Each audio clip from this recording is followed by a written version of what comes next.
और मैंने प्रधानमंत्री से आग्रह भी किया, भाई ऐसे ऐसे लोग हमारे देश में हैं जो पत्थर में प्राण डाल सकते हैं, तो देश के लिए बहुत ही ये कारगर साबित होंगे।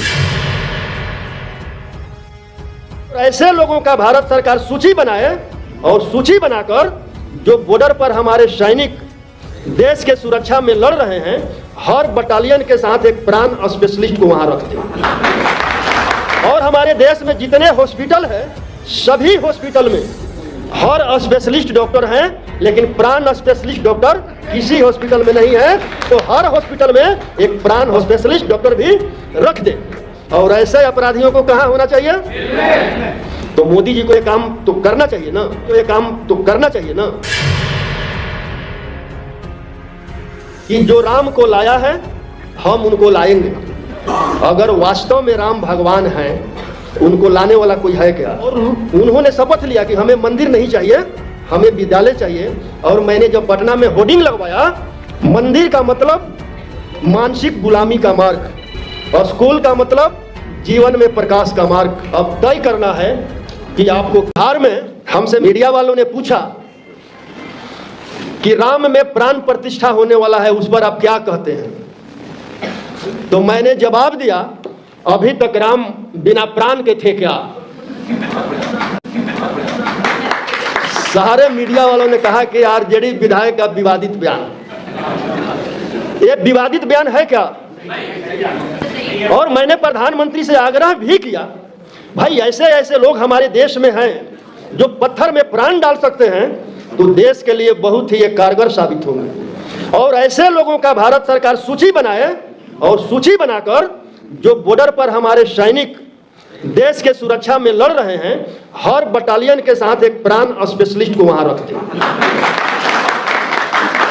और हमारे देश में जितने हॉस्पिटल हैं, सभी हॉस्पिटल में हर स्पेशलिस्ट डॉक्टर हैं, लेकिन प्राण स्पेशलिस्ट डॉक्टर किसी हॉस्पिटल में नहीं है, तो हर हॉस्पिटल में एक प्राण स्पेशलिस्ट डॉक्टर भी रख दे।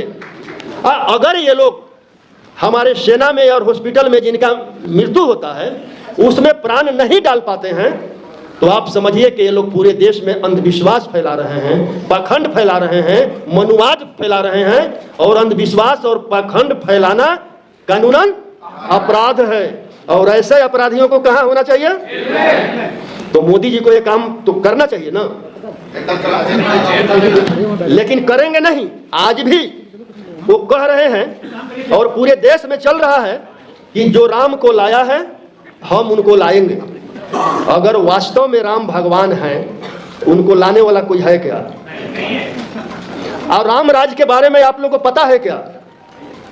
राम राज में एकलव्य का अंगूठा काटा गया और शंभुक का हत्या किया गया, वध नहीं कह सकते हैं। शंभुक का गला काट करके हत्या किया गया। और शंभुक था कौन? हम जो यहाँ बैठे हुए हैं, हम ही लोगों के समाज का शंभुक थे। और उनका दोष क्या था? वो शिक्षा प्राप्त कर रहे थे और शूद्र समाज को शिक्षा देने का भी काम कर रहे थे। तो क्या शिक्षा देना अपराध है? और शिक्षा देने पर कोई दूसरा नहीं, राम ने ही हत्या करने का काम किया। क्या वो राम ओबीसी SC ST का हो सकता है? क्या हो सकता है? तो हमें समझना पड़ेगा। और उसी मनुस्मृति में लिखा हुआ है कि महिलाओं और शूद्रों को शिक्षा प्राप्त करने का अधिकार नहीं है, महिलाओं और शूद्रों को धन दौलत संपत्ति रखने का अधिकार नहीं है। मैं सोच रहा था कि ये जो शूद्र हम 90% के लोग हैं, उनको ब्राह्मणों ने शिक्षा से वंचित किया, धन दौलत संपत्ति से वंचित किया, समझ में आ रहा है। लेकिन संपूर्ण महिलाओं को उन्होंने क्यों मतलब कि शिक्षा और संपत्ति से वंचित किया? और संपूर्ण महिलाओं को जितने भी ग्रंथ उनका लिखा हुआ है, सभी ग्रंथों में अपमानित किया गया है। चाहे रामायण ले लीजिए, महाभारत ले लीजिए, यानी जितनी भी ग्रंथ है। और मनुस्मृति में तो इतनी अपमानित किया गया है, एक नारी कभी स्वतंत्र नहीं हो सकती है। जन्म के बाद पिता के अधीन, पिता के मरने के बाद भाई के अधीन, शादी हो गया तो पति के अधीन, पति मर गया तो पुत्र के अधीन। महिला को कभी स्वतंत्र नहीं रखना है। हम चाहते हैं कि आप सभी लोग संविधान के साथ साथ मनुस्मृति को भी आप लोग पढ़ें। मनु स्मृति उन लोगों का लिखा हुआ है जे लोग आज राम को लाना चाह रहे हैं, राम को ला रहे हैं, और 24 में चुनाव के बाद मनु स्मृति लाना चाह रहे हैं। मनु स्मृति में जो है 4 वर्णों में हमें बांटा गया है। सबसे ऊपर ब्राह्मण, जो ब्रह्मा के मुख से पैदा हुआ है, और जिन ओबीसी एससी एसटी के लोगों को यह भ्रम है कि ब्राह्मण ब्रह्मा के मुंह से पैदा हुआ है, उनसे हम आग्रह करेंगे कि सभी लोग ज्योतिबा फूले का गुलामगिरी पढ़े, और उससे थोड़ा सा नीचे कह लीजिए या नीच कह लीजिए क्षत्रिय, उसे थोड़ा सा नीच वैश्य। ये वैश्य नहीं जो तेली हैं, हलवाई हैं, सूड़ी हैं, रौनियार हैं, वो वैश्य जो बड़े बड़े पूंजीपति हैं, अडानी और अंबानी जैसे, जो वैश्य जनरल कोटे में आते हैं। और बाकी चौथा वर्ण जो है, जो पैर से जन्मे, हम सभी ओबीसी एससी एसटी के लोग हैं। ऐसा हो सकता है कि एक बाप का 4 पुत्र हो, कोई सर्वश्रेष्ठ हो और कोई नीच हो सकता है क्या? तो हम फिर से दोबारा नीच न बने, उसके लिए भी केंद्र में बैठे सरकार को 24 में हमें सबको एक होकर के मिटाना पड़ेगा। अगर नहीं मिटा पाए तो हम सब 90% के लोग मिट जाएंगे, कोई दूसरा विकल्प नहीं है। और जो हमारे ओबीसी एससी एसटी के लोग हैं, जो हमारे बीच आएंगे, जो उनके गोद में बैठे हुए हैं, उनके लिए ही काशी राम जी ने चमचा युग लिख दिया। और क्या कहा? हमारे ही लोग कुछ चमचे हो गए हैं जो उनके गोद में बैठकर हमारा सौदा कर रहे हैं। और जिनको जवानी में चमचागिरी करने का लत लग जाता है, वो ताह जीवन दलाली करने का काम करते हैं। वैसे दलालों से सावधान रहना है कि नहीं रहना? तो क्या करना होगा? आरएसएस और बीजेपी वाले एक कुल्हाड़ी का काम कर रहे हैं, और वो कुल्हाड़ी सभी ओबीसी एससी एसटी के लोगों को काट रहा है। लेकिन उस कुल्हाड़ी में जो बेट किसका है? अगर बेट को ही निकाल दिया जाए तो कुल्हाड़ी काम करेगा? तो निकाल दीजिए 24 के चुनाव में उस बेट को ही, कि कुल्हाड़ी निष्क्रिय हो जाए। न बेट रहेगा न कुल्हाड़ी हमें काटेगा।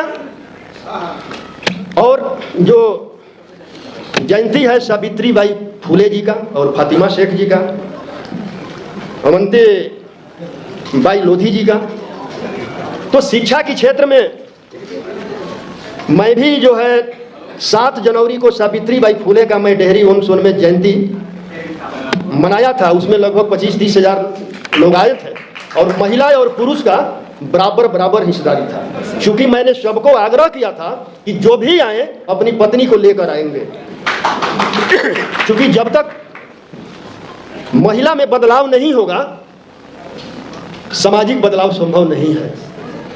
और उस कार्यक्रम के बाद हमारे यहाँ जितना शिव चर्चा वगैरह हो रहा था, सारी महिलाओं ने ढोलक झाल सब ला करके फेंक दी, और उन्होंने शपथ लिया कि हमें मंदिर नहीं चाहिए, हमें विद्यालय चाहिए। और मैंने जब पटना में होर्डिंग लगवाया कि स्कूल का मतलब, मंदिर का मतलब मानसिक गुलामी का मार्ग, और स्कूल का मतलब जीवन में प्रकाश का मार्ग। जब मंदिर का घंटी बजता है तो हमें संदेश देता है कि हम अंधविश्वास, मूर्खता एवं पखंडता की ओर बढ़ रहे हैं। और जब विद्यालय का घंटी बजता है तो हमें संदेश मिलता है कि हम तर्कपूर्ण ज्ञान, वैज्ञानिकता और जीवन में प्रकाश की ओर बढ़ रहे हैं। अब तय करना है कि आपको किस ओर जाना है। तो आप लोगों ने पूरे अपने घर में टीवी अगर आप लोग देखे होंगे, इस जो सावित्री बाई फूले के स्लोगन पर पूरा देश में गोदी मीडिया ने उसको बवाल किया था। तो हम आप लोगों से आखिरी बार आग्रह करता हूं, क्योंकि बार बार हमें कहा जा रहा है कि अपने बात को समाप्त करिए, कि बस यहां से सभी लोग शपथ लेकर जाएं कि हमें 24 के आने वाला लोकसभा चुनाव में जो भी संविधान के विपक्ष में खड़ा हो उसे हमको समाप्त करना है, और जो संविधान के बचाने वाले लाइन में खड़े हों उनको जिताकर पार्लियामेंट भेजना है।